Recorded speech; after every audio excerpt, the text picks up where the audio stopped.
Hello વિદ્યાર્થી મિત્રો, તો કેમ છો? મજામાં?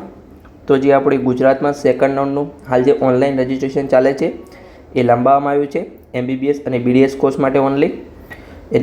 એ કેમ લંબાવવામાં આવ્યું છે? કેમ કે જે આપણે MCC છે જે ઓલ ઇન્ડિયા કોટાનું શિડ્યુલ જાહેર કરે છે એમાં થોડો ચેન્જ થયો છે, એટલે આપણે દરેક રાજ્યમાં સ્ટેટ કોટાનું શિડ્યુલ પણ ચેન્જ કરવામાં આવ્યું છે. તો તમારું સેકન્ડ રાઉન્ડ ક્યારે આવી શકે છે, ચોઈસ ફિલિંગ ક્યારે, પછી તમારી આગળની પ્રક્રિયા થઈ શકે છે, ક્યારે અલોટમેન્ટ આપવામાં આવશે, ક્યારે થર્ડ રાઉન્ડ આવશે અને ક્યારે કોલેજ ખોલશે, એની સંપૂર્ણ પ્રક્રિયા આપણે આ વિડીયોમાં કરવાના છીએ. તો તમે અંત સુધી જોડાયેલા રહો. જો અહીંયા આપેલી આપણે થોડીક માહિતી વાંચી લઈએ. એડમિશન કમિટી આથી જાણ કરે છે કે medical counselling committee MCC Bharat સરકાર નવી દિલ્હી 13 સપ્ટેમ્બર 2024ના રોજ તેઓ દ્વારા ઓલ ઇન્ડિયા કોટા અને સ્ટેટ કોટામાં શેડ્યુલને રિવાઇઝ કરવામાં આવ્યું છે.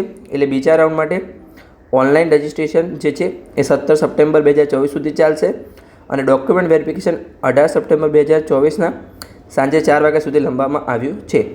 તો આપણે ગુજરાત કોટાનું જોઈ લઈએ કે સેકન્ડ રાઉન્ડ માટેની શું પ્રોસેસ છે અને પછી દરેક રાઉન્ડનું જોઈ લઈએ કે બીજો રાઉન્ડ ક્યારે પૂર્ણ થશે, ત્રીજો રાઉન્ડ ક્યારે પૂર્ણ થશે, સ્ટે વેકન્સી રાઉન્ડ ક્યારે આવશે અને પછી આપણે આગળ જે છે એ કોલેજ ક્યારે ખુલશે.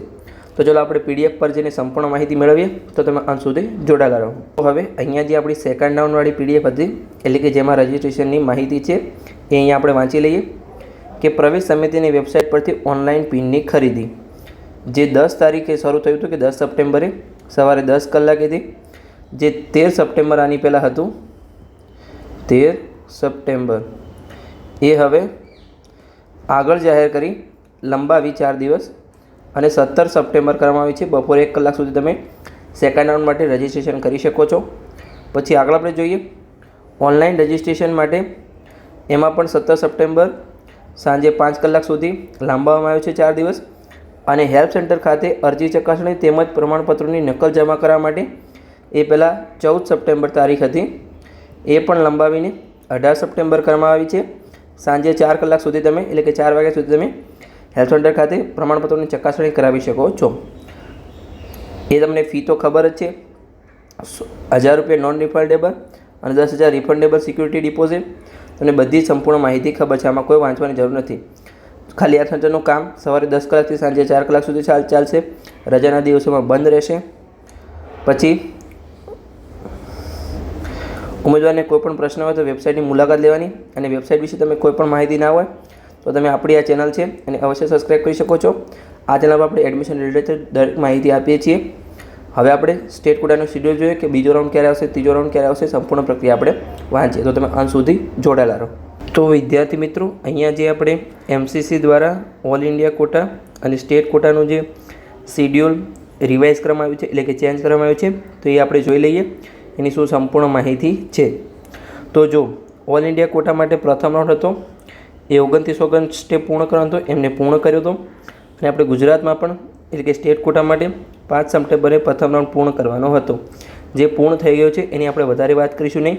હવે આપણે સેકન્ડ રાઉન્ડની વાત કરીએ. તો સેકન્ડ રાઉન્ડમાં શું છે? તો ઓલ ઇન્ડિયા કોટામાં સેકન્ડ રાઉન્ડ છે એનું કાઉન્સેલિંગની પ્રક્રિયા 5 સપ્ટેમ્બરથી 19 સપ્ટેમ્બર સુધી ચાલશે અને એની છેલ્લી જોઈનિંગ ડેટ છે એ 27 સપ્ટેમ્બર છે. એટલે કે ઓલ ઇન્ડિયા કોટામાં જે સેકન્ડ રાઉન્ડ છે એ 27 સપ્ટેમ્બરે સંપૂર્ણ પૂર્ણ થઈ જશે. હવે આપણે ગુજરાતની વાત કરીએ તો ગુજરાતમાં છે એ આપણું સેકન્ડ રાઉન્ડ છે એ 11 સપ્ટેમ્બરથી લઈને 27 સપ્ટેમ્બર સુધી ચાલશે અને એની છેલ્લી જોઈનિંગ ડેટ 5 ઓક્ટોબર છે. જે અહીંયા પહેલાં 26 ઓક્ટોબર હતી એ ચેન્જ કરીને 5 ઓક્ટોબર કરવામાં આવી છે. એટલે કે તમારો બીજો રાઉન્ડ 5 ઓક્ટોબર સુધી સંપૂર્ણ પ્રક્રિયા પૂર્ણ થઈ જશે. હવે બીજા રાઉન્ડની જે રજિસ્ટ્રેશન પ્રક્રિયા છે એ 17 તારીખ સુધી લંબાવવામાં આવી છે અને હેલ્પ સેન્ટર પર ડોક્યુમેન્ટ વેરિફિકેશન છે એ 18 તારીખ સુધી લંબાવવામાં આવ્યું છે. તો ચોઈસ ફિલિંગ ક્યારે આવશે? તો ચોઈસ ફિલિંગ છે એ 20 તારીખ પછી આવી શકે છે, અથવા આપણે ગણીએ કે 18 તારીખ પછી આવી શકે છે. તો 20થી 30 તારીખ પછી તમારું ગમે ત્યારે એમાં ચોઈસ ફિલિંગ પ્રક્રિયા પણ પૂર્ણ થઈ જશે. પછી તમને અલોટમેન્ટ પણ આપવામાં આવશે અને તમે ફી ભરી અને ત્યાં એડમિશન પણ લઈ શકો છો, એટલે કે હેલ્થ સેન્ટર પર ડોક્યુમેન્ટ જમા કરાવી શકો છો. એટલે કે 20થી 30 સપ્ટેમ્બર વચ્ચે તમારી બધી જ પ્રક્રિયા પૂર્ણ થઈ છે અને છેલ્લી જોઈનિંગ ડેટ તમારી, એટલે કે કોલેજ જોઈન કરવાની તારીખ 5 ઓક્ટોબર હશે. આ સેકન્ડ રાઉન્ડની પ્રક્રિયા હતી. હવે આપણે આવી રીતે ત્રીજા રાઉન્ડ અને સ્ટે વેકન્સી રાઉન્ડનું જોઈએ અને પછી આપણે જોઈશું કે કોલેજ તમારી ક્યારે શરૂ થશે. તો ચલો આપણે ત્રીજા રાઉન્ડ માટે હવે જોઈએ કે ત્રીજા રાઉન્ડ માટે પ્રક્રિયા ક્યારે શરૂ પૂર્ણ થશે.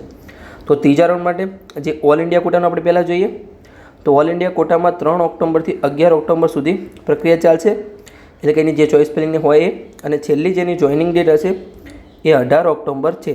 એટલે ઓલ ઇન્ડિયા કોટામાં ત્રીજા રાઉન્ડમાં છેલ્લી જોઈનિંગ ડેટ 18 તારીખ છે, એટલે 18 તારીખે ત્રીજો રાઉન્ડ સંપૂર્ણ રીતે પૂર્ણ થઈ જશે. હવે આપણે સ્ટેટ કોટાનું જોઈએ તો સ્ટેટ કોટામાં 9 ઓક્ટોબરથી 18 ઓક્ટોબર સુધી તમારું રજિસ્ટ્રેશન અને ચોઇસ ફિલિંગ ચાલશે, અને પછી તમારે જે ફી ભરવાની છે અને ડોક્યુમેન્ટ જમા કરાવવાની છે એની છેલ્લી તારીખ છે 23 ઓક્ટોબર, એટલે આ MCC દ્વારા જાહેર કરવામાં આવ્યું છે. આમાં આપણે ગુજરાત રાજ્ય છે 1-2 દિવસ થોડો ચેન્જ કરી શકે છે, આગળ પાછળ રહી અને આ જ પ્રક્રિયા ચાલશે. પણ તમે જે મગજમાં અંદાજિત તારીખ તમે પ્રેડિક્ટ કરી શકો છો, એટલે કે સેકન્ડ રાઉન્ડ છે એ 5 ઓક્ટોબરે પૂર્ણ થશે, થર્ડ રાઉન્ડ છે એ 23 ઓક્ટોબર આસપાસ પૂર્ણ થશે, 2-3 દિવસ આગળ પાછળ રહી શકે છે.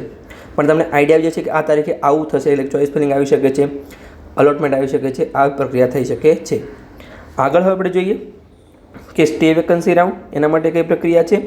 તો જો ગુજરાતમાં આપણે પ્રથમ રાઉન્ડ હોય છે, પછી સેકન્ડ રાઉન્ડ હોય છે MBBS અને BDS માટે, પછી ત્રીજો રાઉન્ડ હોતો નથી, એને આપણે પહેલાં મોપઅપ રાઉન્ડ કહેતા હતા, જે ઓફલાઈન બોલવામાં આવતા હતા, પણ આ વખતે મોપઅપ રાઉન્ડ પણ ઓનલાઈન થશે, અને પછી સ્ટે વેકન્સી રાઉન્ડ હશે.